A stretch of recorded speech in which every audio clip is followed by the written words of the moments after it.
I never thought 40 years of marriage could shatter in a single night. But it did, and it started with a discovery I wasn't supposed to find. One evening as I cleaned out my wife's car, I reached under the seat and pulled out a small plastic tube. A secret tube she thought I'd never see.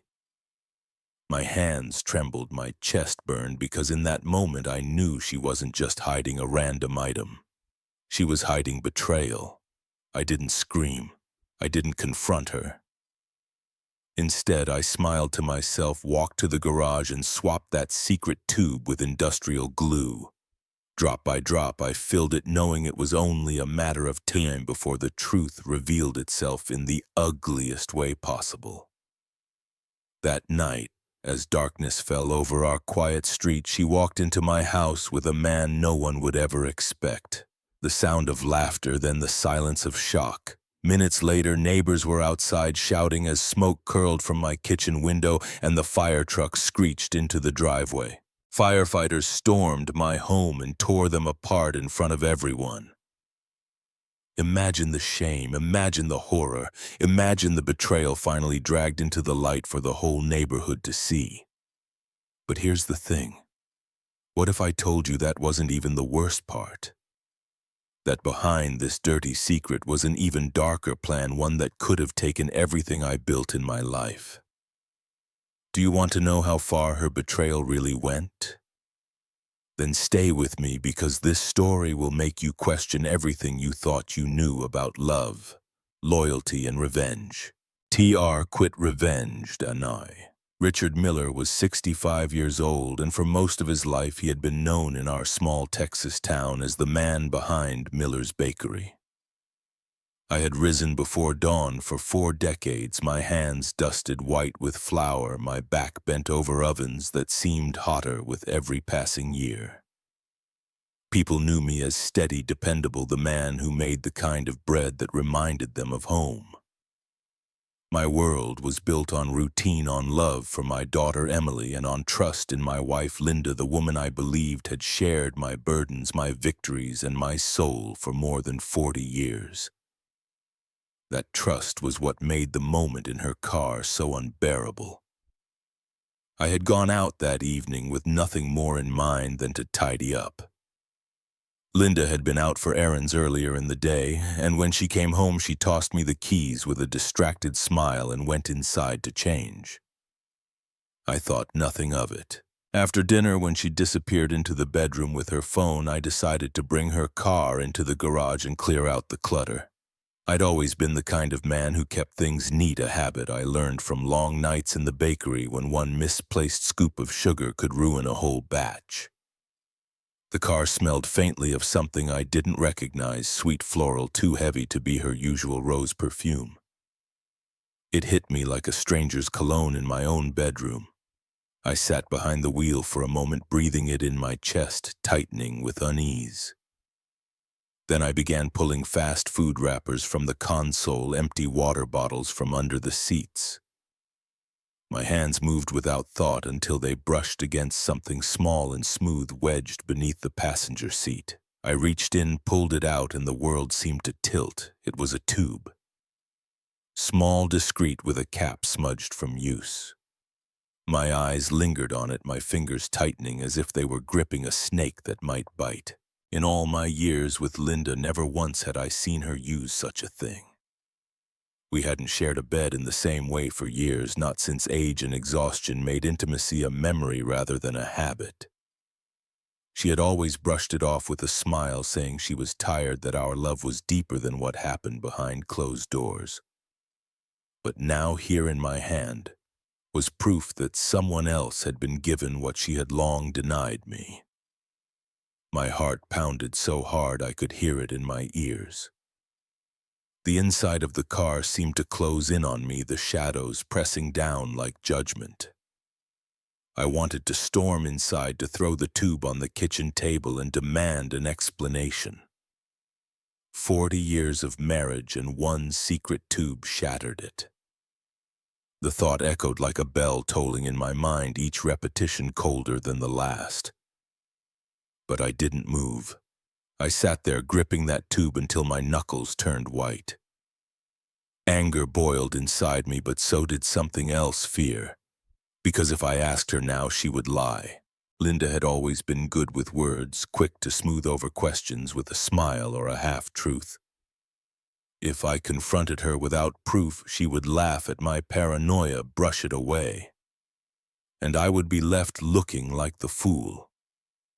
I set the tube back carefully exactly where I had found it, as if disturbing it too much would unravel the life we had built together. I wiped my palms on my jeans, but no matter how hard I rubbed, I couldn't shake the feeling that something dirty clung to my skin. I closed the glove box, shut the door, and stepped back into the garage, my legs weak. Inside the house, the old clock ticked in the living room, steady and merciless. Linda's laughter floated down the hall as she spoke softly on the phone. I froze, straining to hear. The words were indistinct, muffled by distance, but the tone was unmistakable, playful, soft, in a way I hadn't heard from her in years. My chest tightened until I could hardly breathe. I thought of Emily, my daughter, the pride of my life. How would she look at her mother if she knew? How would she look at me if I failed to protect the family? I lowered myself into my armchair, my hands trembling as they gripped the worn fabric. My mind replayed every recent oddity: Linda coming home late with excuses about errands, the sudden purchases on her credit card, the new perfume that didn't belong in our house. One piece by itself was nothing. Together they painted a picture I could no longer ignore. Still, I swallowed my rage and forced my face into calm when Linda emerged from the bedroom. She carried her phone in her hand, smiling vaguely as if nothing were amiss. She kissed me lightly on the cheek, her eyes already drifting back to the screen. I looked at her. Really looked, and for the first time in 40 years I saw a stranger. That night I lay awake while she slept soundly beside me. The steady rise and fall of her chest used to bring me peace. Now it felt like a mockery, as if she were breathing easily while suffocating me with secrets. My thoughts churned until they hardened into resolve. Confrontation would come later. For now I would wait, I would watch, and I would gather what I needed to expose the truth. As the hours ticked by, I stared at the ceiling and felt a storm building inside me. I didn't know yet how deep the betrayal ran or who was tangled in her web, but I knew one thing with certainty: the life I thought I knew was over. Tomorrow I would begin uncovering the lies, no matter how much it hurt. I closed my eyes at last, not to sleep but to brace myself. Somewhere inside the house, the phone buzzed softly and Linda stirred just enough to reach for it. I kept my back to her, my fists clenched under the blanket, listening to the faint murmur of her voice in the dark. The seed of suspicion had already taken root, and by morning it would be impossible to pull out. Linda had always been punctual, the kind of woman who prided herself on routine. That was why the first night she came home late, long after the streetlights had flickered on, I noticed every second she stole from me. She breezed in with a rehearsed smile, her hair a little too neat, her blouse carrying that same heavy floral scent I had found in her car. "Work ran late, Richard," she said, brushing past me with a kiss on the cheek, her eyes fixed anywhere but mine. Her words were smooth, but they slid off me like oil on water. Something in her tone, too quick, too flat, betrayed her. The next evening she tried the same excuse. A meeting with suppliers kept her away, though Linda hadn't been involved in the bakery's supplies in years. I sat at the kitchen table with a pot of coffee going cold, the clock on the wall ticking louder with every minute. When she finally walked in, her smile was forced, her movements too careful, as if she had rehearsed them in the car. I nodded, said nothing, and watched her vanish into the bedroom. That silence was heavier than any argument. I began looking for proof, not in her words, but in the small things she left behind. One night, while taking out the trash from her car, I spotted a folded piece of paper sticking out from under the seat. I pulled it free and smoothed it out on the hood. It was a receipt from a steakhouse downtown. Not the casual kind of place we used to go for anniversaries, but a high-end restaurant where reservations took weeks and a single bottle of wine cost half a month's groceries. 2 entrees, 2 glasses of wine. And the date was the same night she told me she was in Houston for meetings. My throat tightened as I stared at the ink. I couldn't remember the last time she and I had eaten anywhere that fine. 10, maybe 15 years back when Emily graduated college and we celebrated like proud parents should. That night had been ours. Now the memory felt stolen. I gripped the receipt so tightly it nearly tore in my hands. The lies weren't clever, just careless. She hadn't even bothered to hide the proof from me. The more I watched her, the clearer the cracks became.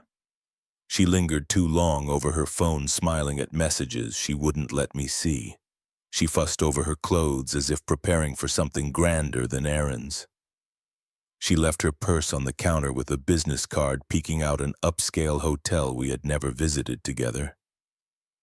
Each detail alone meant little, but together they were nails driven into the coffin of my marriage. I started keeping a notebook, something small I could slip into my back pocket. Every time Linda slipped away, every inconsistency in her story, I wrote it down. Tuesday claimed grocery run, came back 2 hours later, no bags. Friday said she was visiting her sister, but car mileage too high for that trip. I wrote in the neat block letters I used to mark bakery orders, my anger cooling into something sharper, something deliberate. And yet I stayed silent. At night I sat in the living room pretending to read the paper while she laughed softly in the bedroom on her phone. Each laugh cut deeper than the last. At breakfast she spoke of meetings and business calls that no longer existed, and I forced myself to nod my hands, gripping the coffee mug until they shook.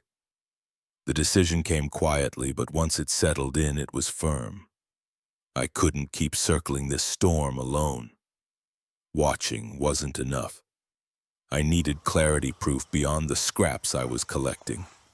Someone impartial, someone trained to strip away lies. My thoughts drifted to what Mrs. Peterson once said years ago. A casual remark over coffee. If you ever need to know the truth, Richard, there are folks who make a living finding it. At the time, I laughed it off. Now the words returned like a whisper in my ear.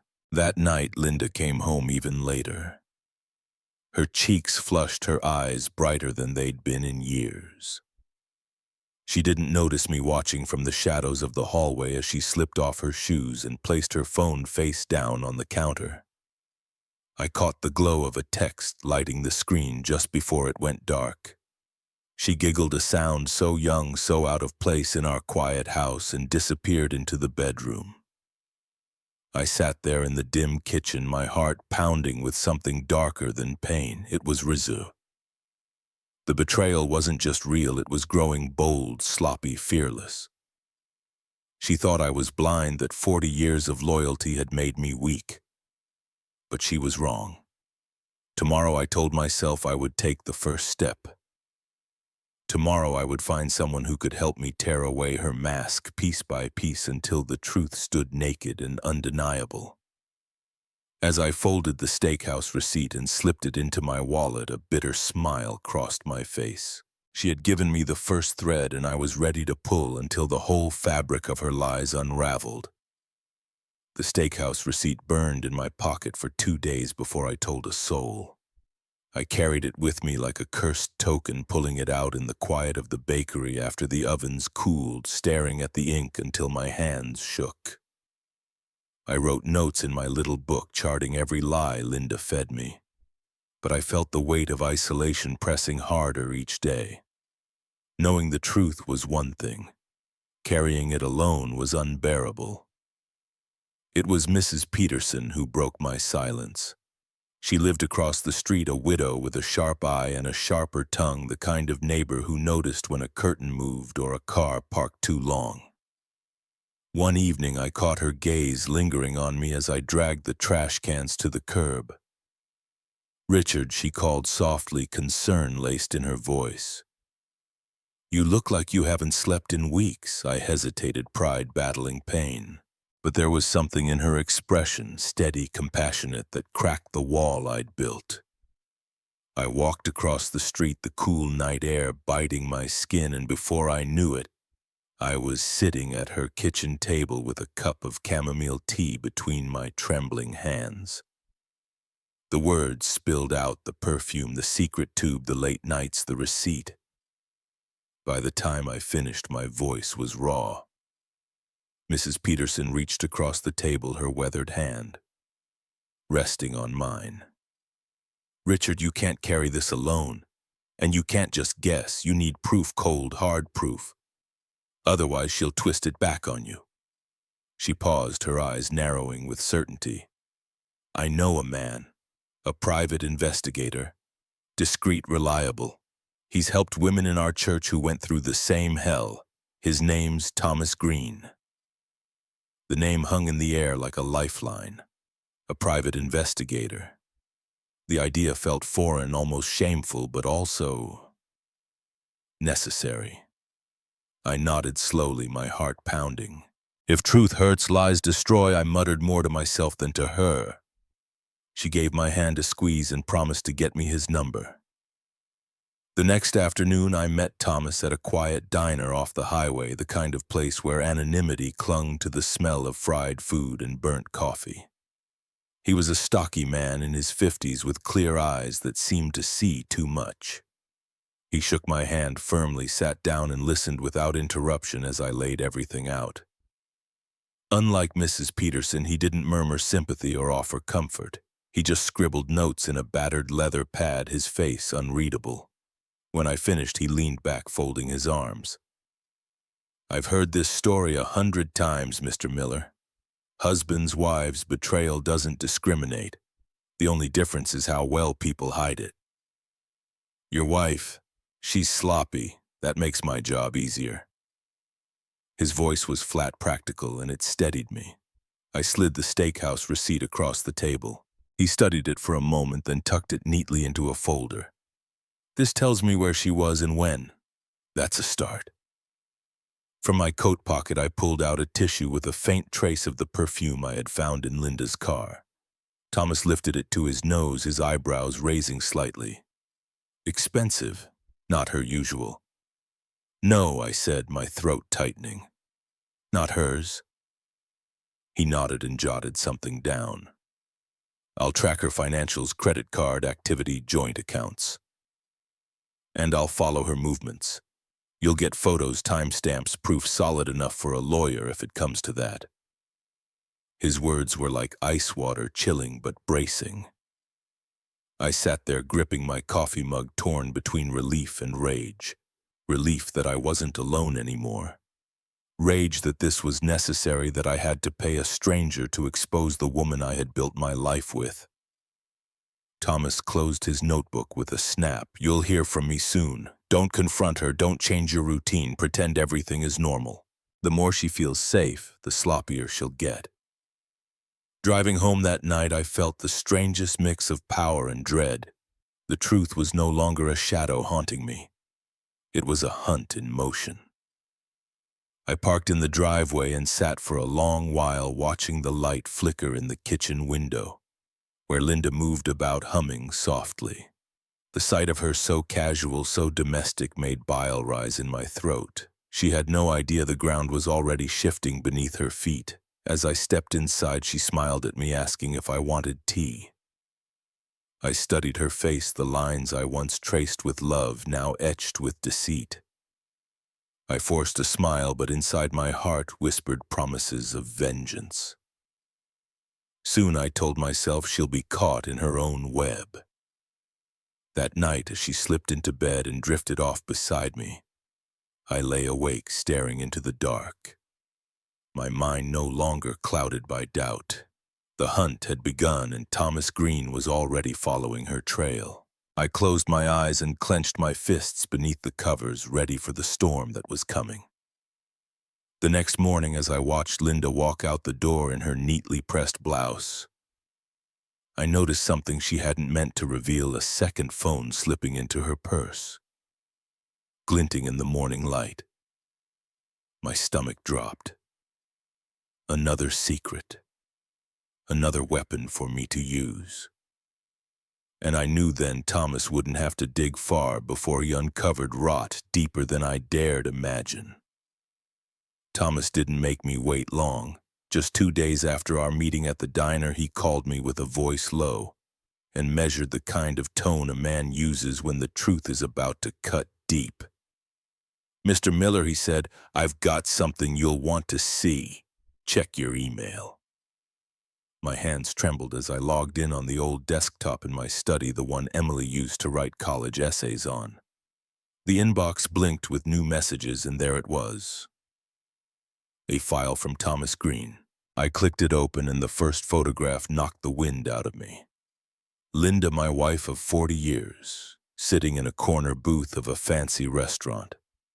Her hair was carefully done, her smile bright in a way I hadn't seen directed at me in decades. Across from her sat a man much younger, maybe 30, clean-shaven, dressed too casually for a place that fine. The picture was grainy but clear enough to twist my gut. Linda wasn't at a business meeting, she was on a date. I scrolled through more images, each worse than the last. Linda leaning across the table, her hand brushing his. The man laughing, his teeth flashing under the soft lights. And then the image that made me slam my fist on the desk: Linda sliding a plain white envelope across the table, discreet but not discreet enough. The man tucked it into his jacket pocket with the ease of someone who had done it before. I leaned closer, my jaw tightening. A payoff. She's not just cheating me, she's paying him with my money. I read Thomas's notes below the photos. Envelope handed over at 8:13 p.m. Based on my position, appeared to contain cash. Will verify if repeat behavior occurs. My head spun. Cash. How much from which account? My bakery accounts, our retirement savings, every loaf of bread I had baked, every hour I had sweated to provide it might have ended up in that envelope. The betrayal doubled, tripled until it roared in my ears. But then something else gnawed at me. Something I couldn't shake. In one of the photos, the man stood to pull out Linda's chair. His posture, the way he carried himself, the angle of his shoulders, it was familiar. Too familiar. I zoomed in, my face inches from the screen. The grainy pixels couldn't give me certainty. But the echo of recognition chilled me. I had seen that gait before, that easy confidence. Somewhere close. Somewhere too close. I pushed back from the desk, my chair scraping across the floorboards. Could it be a friend? A neighbor? One of the young men who came into the bakery, the thought twisted like a knife. The idea that it might not just be a stranger but someone woven into the fabric of my life made my skin crawl. That night I barely touched dinner. Linda chattered lightly about a conference call she had scheduled for the morning, her fork tapping the plate with each fabricated word. I stared at her across the table, hearing Thomas's words in my head. She's sloppy. But this wasn't sloppiness anymore. This was boldness. She sat there feeding me lies while handing our money to another man.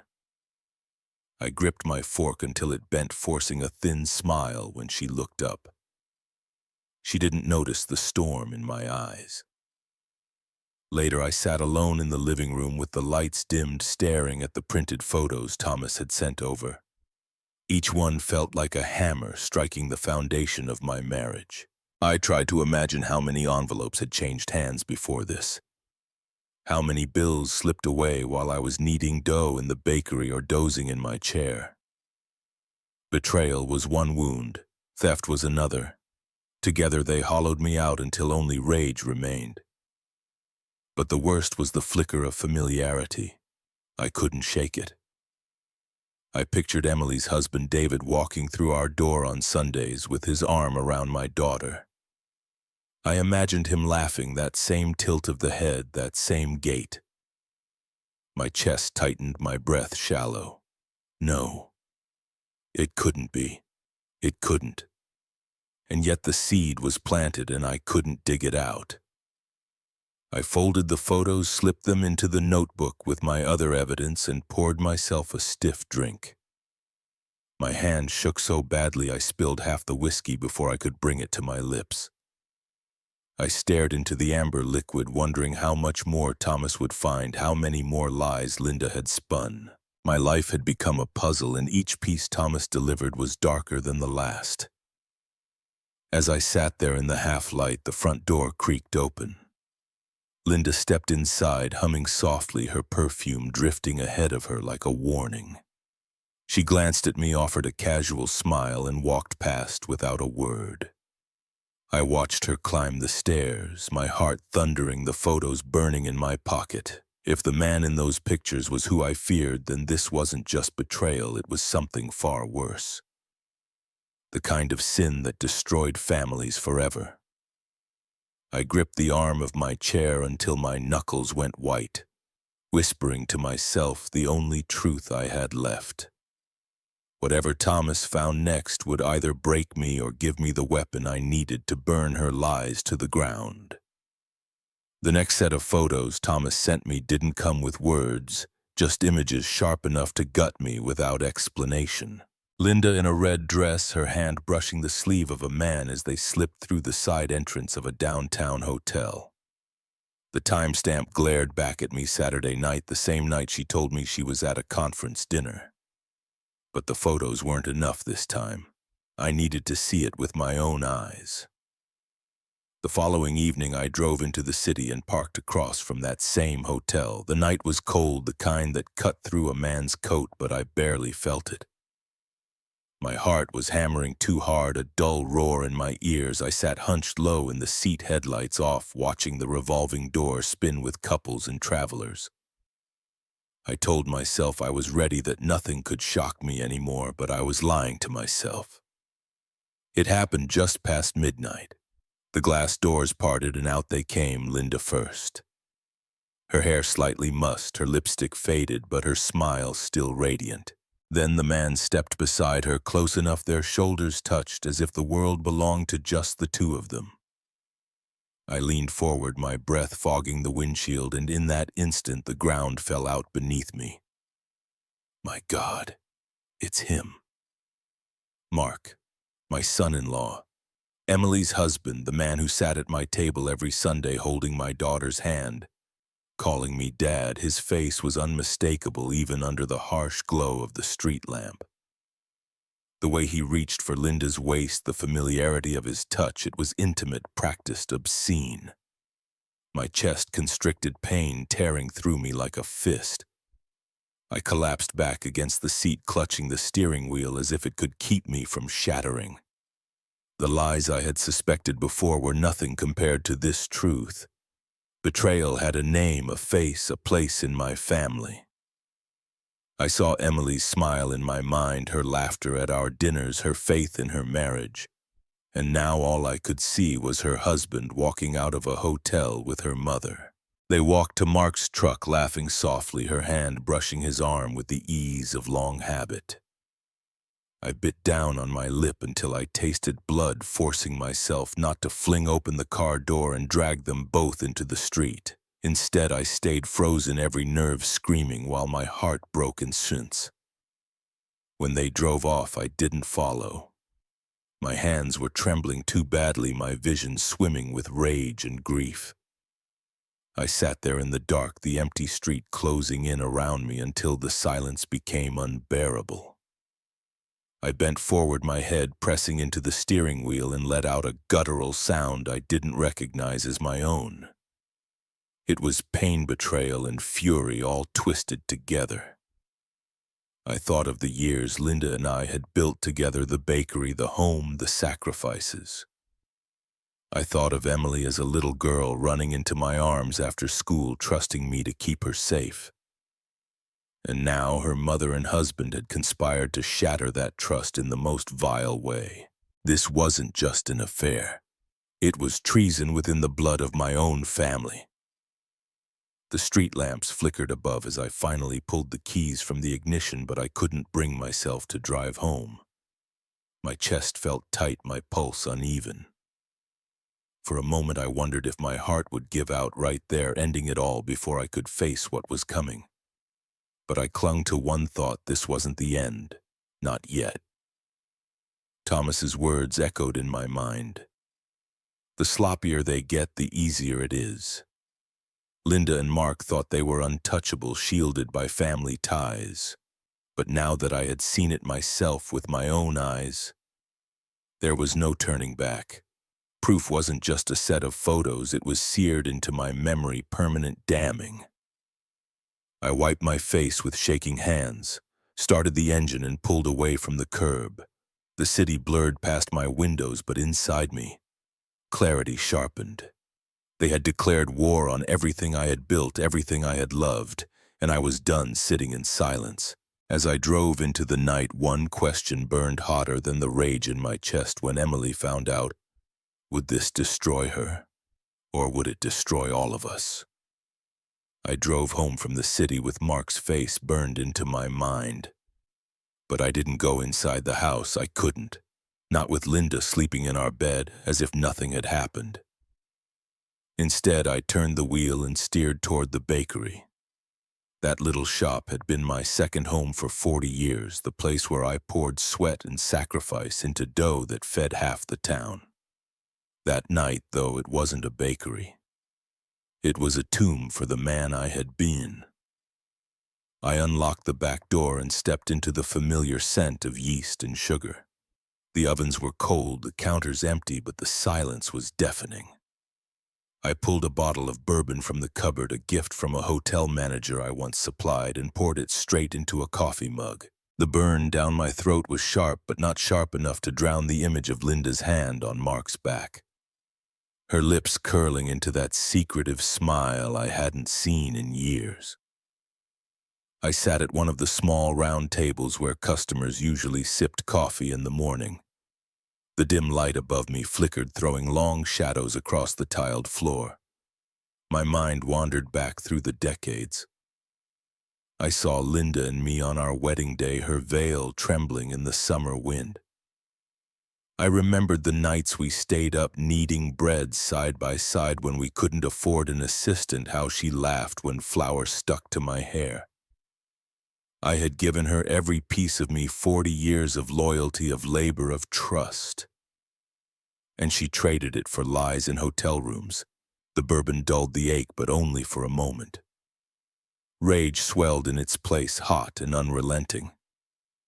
I slammed the mug down, the sound echoing in the empty shop. They burned my soul, I muttered through clenched teeth. I'll burn their lies. Saying it aloud steadied me.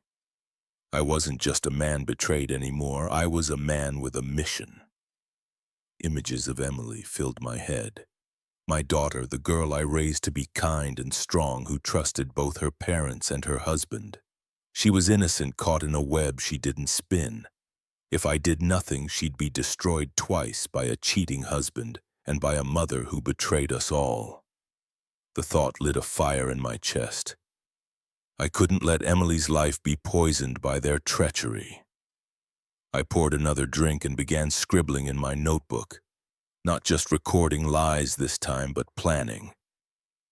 Every receipt, every photo from Thomas, every odd detail I had stored in my mind, it all became part of a ledger of justice. I wrote their names in bold at the top of the page: Linda, Mark. My pen dug so deep into the paper it almost tore through. The night stretched on the clock, ticking toward dawn, but sleep never came. Instead, resolve hardened inside me like cooling steel. I thought of the bakery, the accounts, the property we had built together. If Linda and Mark were reckless enough to betray family, what was to stop them from going after the assets too? They weren't just lovers. They were conspirators, and I refused to let them rob me of the life I built. By the time the first light seeped through the windows, my decision was made. I would not confront Linda with anger or beg for answers. I would expose her. I would gather every shred of evidence until even the law couldn't look away, and when the truth came crashing down, it would crush both of them. I stood, poured the last of the bourbon down the drain, and stared at my reflection in the bakery window. The man looking back wasn't broken anymore. He was scarred, yes, but sharper, harder. A man who knew his purpose. As I turned to lock up, my phone buzzed in my pocket. A message from Thomas lit the screen. "You need to see this. Urgent." My pulse quickened, the muggy weight of whiskey clearing in an instant. Whatever he had found, it would take me deeper into their deceit and one step closer to tearing their world apart. Thomas's urgent message had left me restless all morning. By afternoon, I drove to the bakery, locked the front door, and called him. His voice came through the line in a low whisper like a man carrying dynamite. "Richard, I planted a recorder near your house. Last night they met there. You need to hear this yourself." Minutes later, he emailed me the file. My palms sweated as I plugged in my headphones and pressed play. At first, the sound was muffled. Then Linda's voice came clear, sharp, impatient. "Mark, we can't keep sneaking around forever. We need to move fast. The bakery is worth more than he realizes, and if we get the paperwork in order, it's ours." I froze, bile rising in my throat. Mark's voice followed, steady and confident. I spoke to my buddy at the notary's office. He said if we present the right documents, all we need is one forged signature. After that, the shop, the accounts, even the house, it can all be transferred. My grip on the desk tightened until my knuckles went white. They weren't just rolling in hotel sheets, they were plotting to strip me of everything I had built with my bare hands. Linda laughed, then a sound so cold it didn't even sound like the woman I married. "He trusts me too much. He'll sign whatever I put in front of him." My stomach twisted. 40 years of trust reduced to a weapon aimed at my back. The conversation continued, each word carving deeper into me. Mark spoke again. "Once we sell the place, we'll have enough cash to start fresh. He'll have nothing. Just an old man with no business, no house, no future." The sound of glasses clinking followed their private toast to my ruin. That was when the fury hit me like a wave, burning hotter than anything I'd felt before. They didn't just want each other. I whispered, my voice shaking as I pulled the headphones off. They wanted my life's work. I looked around the bakery, the ovens, the flour-dusted counters, the photographs of customers, tacked to the bulletin board. This place wasn't just a business, it was my blood, my history, my gift to Emily and whatever grandchildren might come. And Linda and Mark wanted to sell it like scrap. The thought of them counting my money while Emily's world collapsed made my chest ache with a new kind of rage. I replayed the recording not because I wanted to hear it again, but because I needed to etch every word into memory. The proof wasn't just betrayal of the heart. It was theft, treason against family and legacy. Each syllable fueled a new fire inside me. They thought they were clever, whispering behind closed doors, but now their secrets were mine to wield. By evening, I sat alone at the bakery table, spreading the printed transcript across the surface. My pen scratched notes in the margins, connecting dots, building a case. It wasn't enough to catch them in bed. No, I would catch them in the act of robbing me blind. And when the world saw, there would be no sympathy for them, only disgust. Outside, the street lamps flickered on, casting long shadows across the shop windows. I poured myself coffee, ignoring the shaking in my hands. The rage had hardened into something sharper, now almost calm. This wasn't about my broken marriage anymore. This was about survival, about legacy, about Emily. I couldn't let her inherit a ruin carved out by two traitors. As I stacked the papers into a neat pile, headlights swept across the window. A car pulled up outside my house across the street. I stepped into the darkened doorway and watched. It was Mark's truck. He climbed out, and then Linda followed, glancing nervously over her shoulder before hurrying inside with him. My heart pounded as the front door shut behind them. They weren't just meeting in hotels anymore. They were brazen enough to carry their filth into my own home. I clenched my jaw, whispering to myself, if they think I'll sit quietly, they've already lost. I tightened my coat and crossed the street, my footsteps crunching on the gravel, the night air sharp in my lungs. The recorder in my pocket was ready. This time I wasn't just going to listen from afar. This time I would capture their lies with my own hands. The night after watching Linda and Mark slip into my home like thieves in the dark, I sat at the bakery table sketching out my plan. It was no longer enough to collect recordings and receipts. They had crossed a line, dragging their filth into my house, plotting to erase me from my own life. If they craved shame, I'd give them a feast. The first step was simple. That secret tube I'd found hidden in Linda's car was still in the glove box. I retrieved it, turning it over in my hand as if it were evidence in a trial. The faint, greasy residue on the cap made my stomach turn. I unscrewed it carefully, pulled out the industrial glue I kept in the workshop, and filled it to the brim. The viscous liquid slid in, slowly sealing their fate drop by drop. When I screwed the cap back on, the tube looked untouched, innocent. But I knew it carried a punishment neither of them could ever imagine. Next was the wine.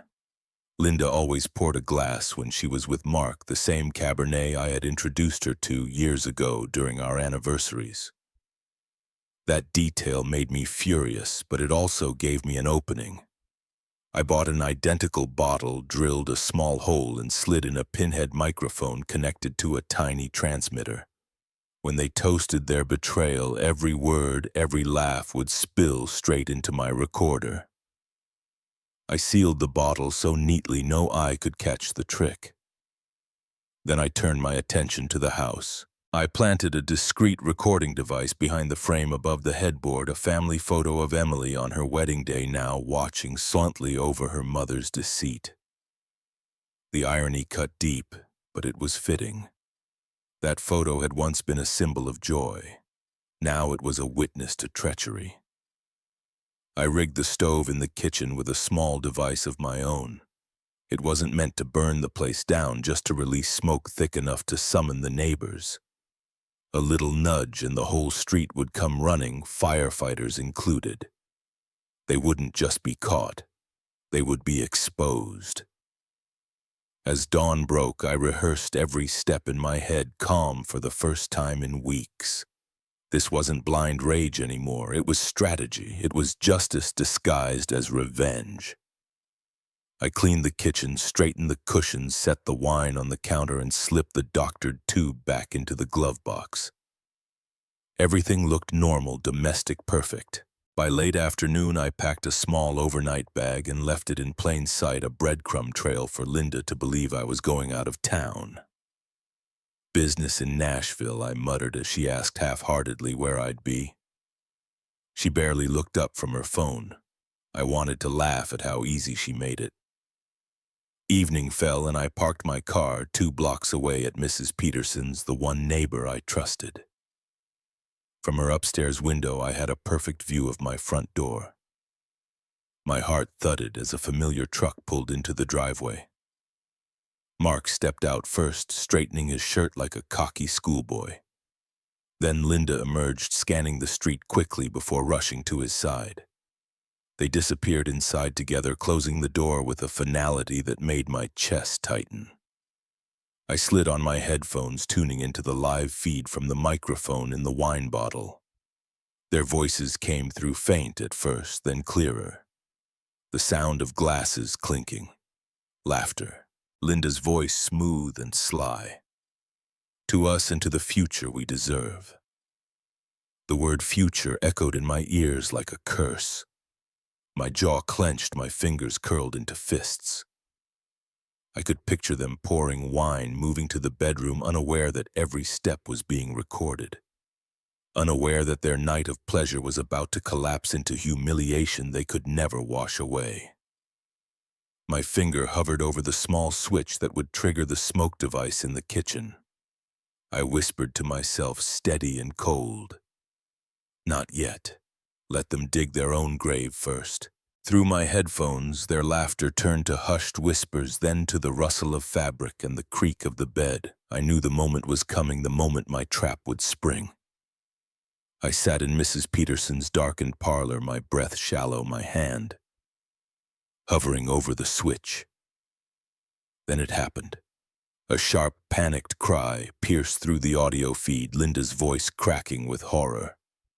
Mark, why? I can't move." Her words dissolved into a strangled sob. Mark cursed, his voice low and frantic. "What the hell? We're stuck. What did you do?" I leaned back in the chair, eyes closed, feeling the first taste of justice wash over me. The glue had done its work. They were bound together in the most humiliating way imaginable, two traitors caught in their own act of lust. I waited just long enough, then pressed the switch. In an instant, the smoke alarm I had rigged screamed to life. From across the street, I saw the thick black smoke curling out of my kitchen window, pouring upward like a dark banner of truth. Within minutes, neighbors spilled out into their yards, pointing, shouting, "Fire! Richard's house is on fire!" Some dialed 911. Others ran closer, but none dared enter. The scene unfolded exactly as I had envisioned: panic outside, disgrace inside.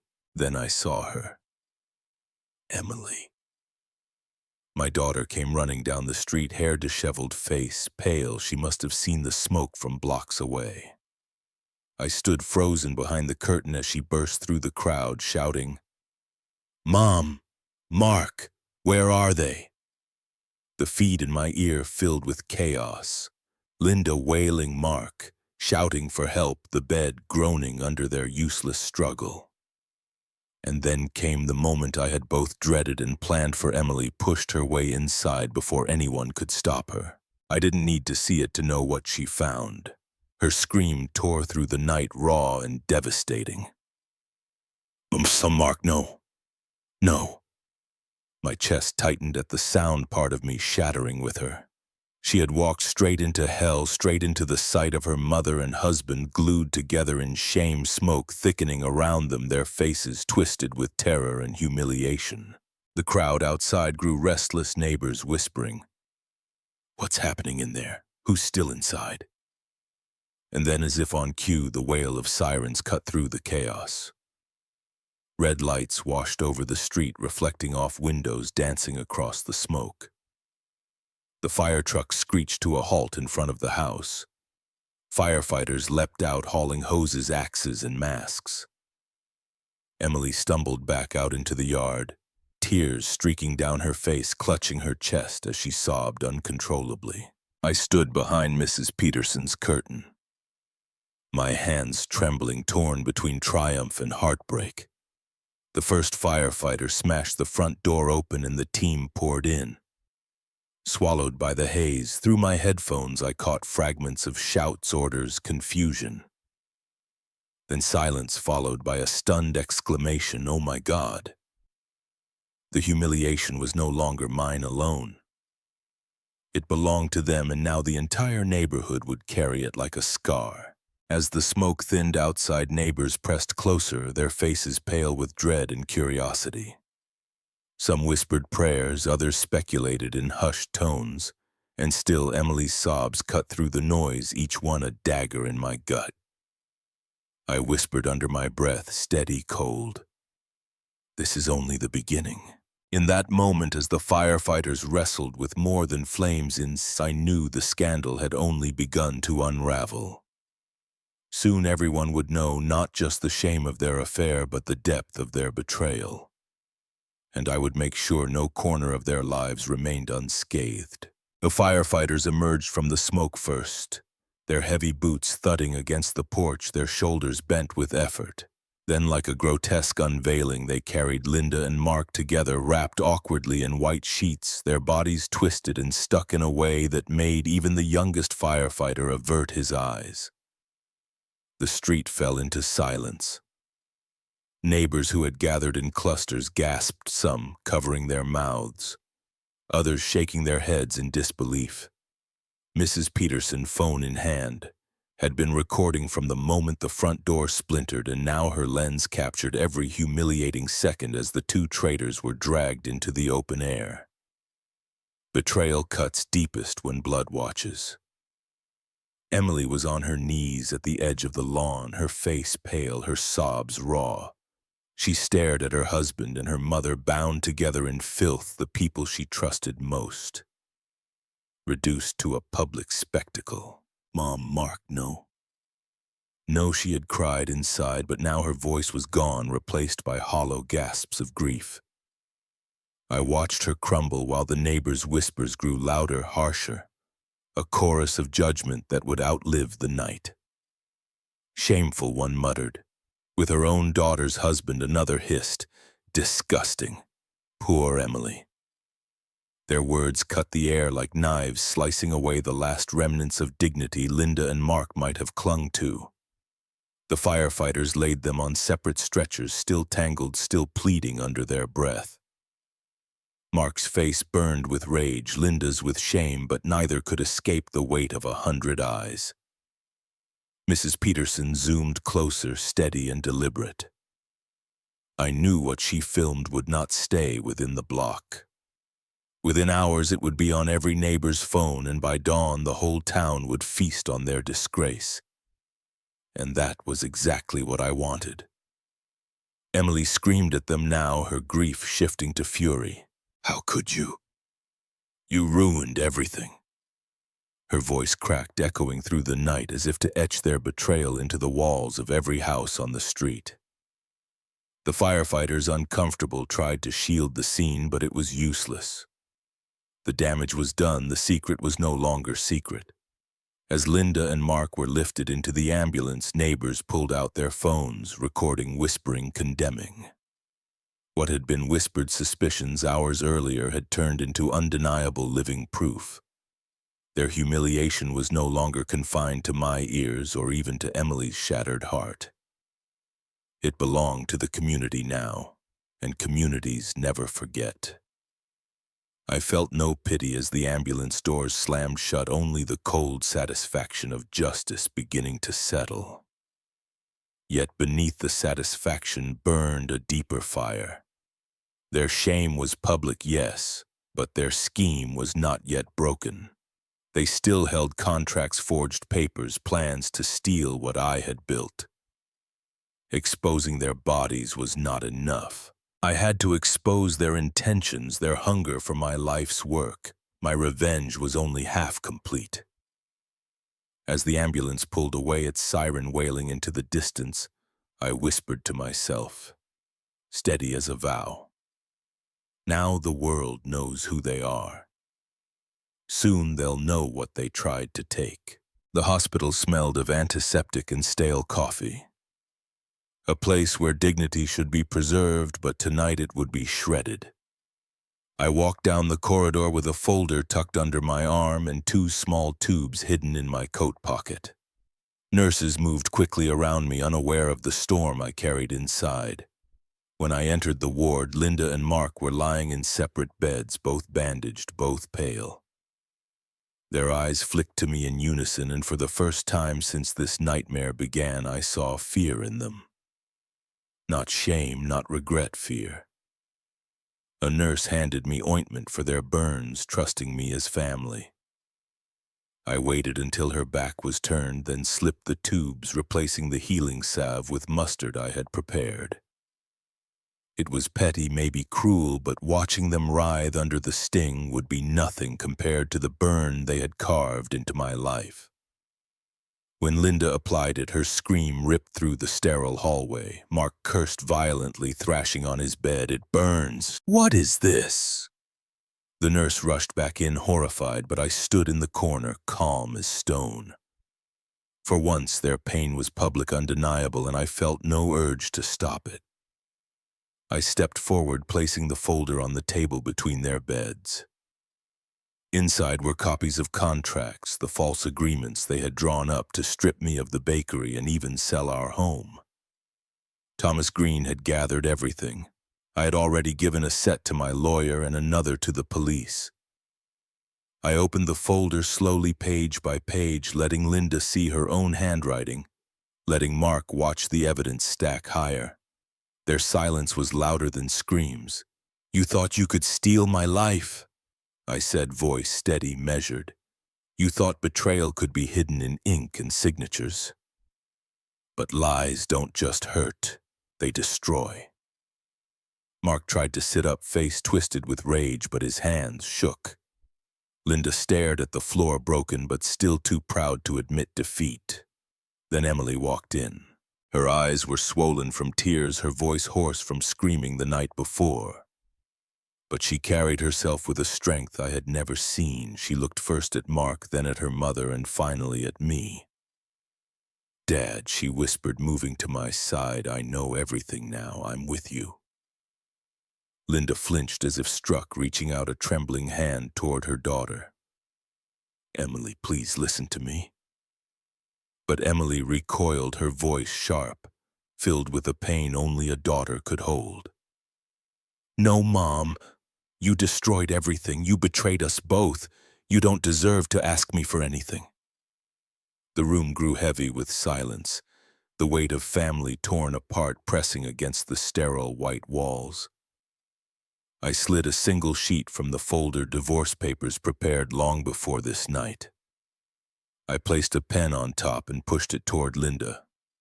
40 years end tonight, I said, my words cold, final. Sign and vanish. Her hands trembled as she picked up the pen. Tears dripped onto the page, blurring the ink. But she scrawled her name across the line. Mark cursed, muttering promises of lawyers and revenge, but he was powerless. Emily stood like stone beside me, her silence a verdict harsher than any judge could give. I gathered the signed paper and slipped it back into the folder. The nurse, still shaken, muttered something about contacting the attending physician, but I ignored her. I knew once Linda's signature was verified, once the contracts were in the hands of the authorities, Sinjo's the last piece of their scheme would collapse. They had lost each other to scandal, lost the community to shame, and now they had lost the future they had tried to steal. As I turned to leave, I felt Emily's hand grip mine tightly, grounding me in a way nothing else could. Yet even as I stepped into the hallway, the sound of Linda sobbing behind me, a chill passed through me. Justice was close, but revenge had not run its course. There was still one final reckoning waiting, one last truth to be faced. The hospital air still clung to me when Emily and I stepped back into the quiet house. It was the same doorway Linda had walked through with Mark. The same walls that had heard their whispers, but it no longer felt like their place.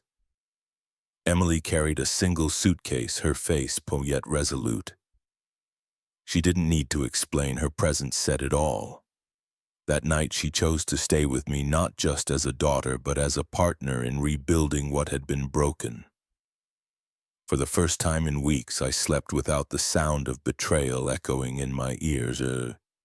The following morning, I opened the bakery. The bell above the door chimed as it always had, but something was different. The town was waiting. People lined up outside before sunrise, neighbors and strangers alike. Mrs. Peterson was the first through the door, her smile proud, her eyes gleaming with quiet solidarity. "You're not alone, Richard," she said, pressing a hand over mine before buying more pastries than she ever had before. Others followed, offering words, prayers, and their wallets. The bakery that Linda and Mark had plotted to steal became the very symbol of survival they could never touch. Emily threw herself into the work with a discipline that surprised me. She organized the accounts, streamlined the orders, and took phone calls from hotels eager to expand contracts. At night, when the ovens cooled, she and I would sit in the dim light of the shop, drinking coffee and speaking little. But in the silence, there was healing. Sometimes I caught her staring at the door as if waiting for Mark to return, but then she would shake her head and focus again. Pain was still there, but it was being kneaded into strength like dough worked until it rose. I often thought of the legacy I had built with my hands, of how close I had come to losing it to deceit. Linda and Mark had not only betrayed vows and blood, they had aimed to erase decades of labor, of flower-covered mornings and late nights at the register. And yet they failed. Watching the bakery fill with life again, I realized that betrayal can scar, but it cannot erase what is true. They tried to steal everything, but they forgot one thing: the respect of a community cannot be forged on lies. One evening after a long day, Emily and I stepped outside together. The sky glowed orange with sunset, the town humming in the distance. In my hand, I carried the old wooden sign that once hung above the bakery, its letters faded from years of sun rain. Together we lifted it, her hands steady beside mine, and mounted it back in place. The wood creaked, the bolts tightened, and the sign stood again, defiant against time and betrayal. Emily smiled, tired but proud, and I felt something lift inside me. I looked at her, then at the bakery, and whispered words that carried the weight of 40 years. They stole my love, but not my legacy. The crowd that had gathered on the street clapped softly, not with the mockery that once surrounded Linda and Mark, but with warmth. Neighbors lingered, offering congratulations, sharing stories of resilience, reminding me that community stands strongest when tested.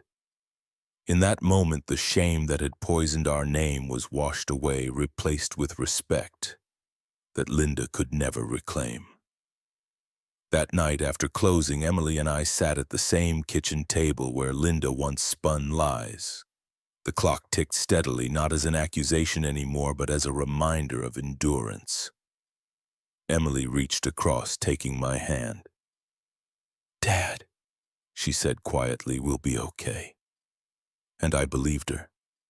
For the first time, I allowed myself to imagine a future without bitterness, where the bakery thrived not as a monument to pain, but as a testament to survival.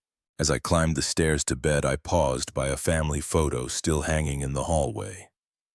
Linda's smile stared back at me, Mark's arm around Emily, my own younger face caught in a moment that no longer belonged to us. I didn't tear it down. I left it there, not as a shrine to betrayal, but as proof that even the deepest wounds could not erase the truth of who I had become. Love had been stolen, but legacy remained. And with Emily by my side, I knew we had reclaimed more than just a bakery. We had reclaimed dignity. In the end, justice was not just served, it was lived. I stood taller, not because the pain had vanished, but because I faced it and refused to let betrayal define me. My wife and son-in-law lost everything they tried to steal, while my daughter and I rebuilt something stronger than before: trust, dignity, and a legacy no scandal could ever erase. If you've ever felt the sting of betrayal, you know silence can weigh heavy. But speaking the truth, even when it burns, is what sets you free now. I want to hear from you. What would you have done if you were in my shoes? Would you have chosen revenge or simply walked away? Share your thoughts in the comments below. I read every word, and don't forget to subscribe to this channel for more real-life stories of betrayal, justice, and resilience. Together we can uncover truth, stand stronger, and never let lies win again. So let me leave you with one final question. When love and trust are shattered, what matters more, saving the family at all costs, or saving your honor and justice for yourself?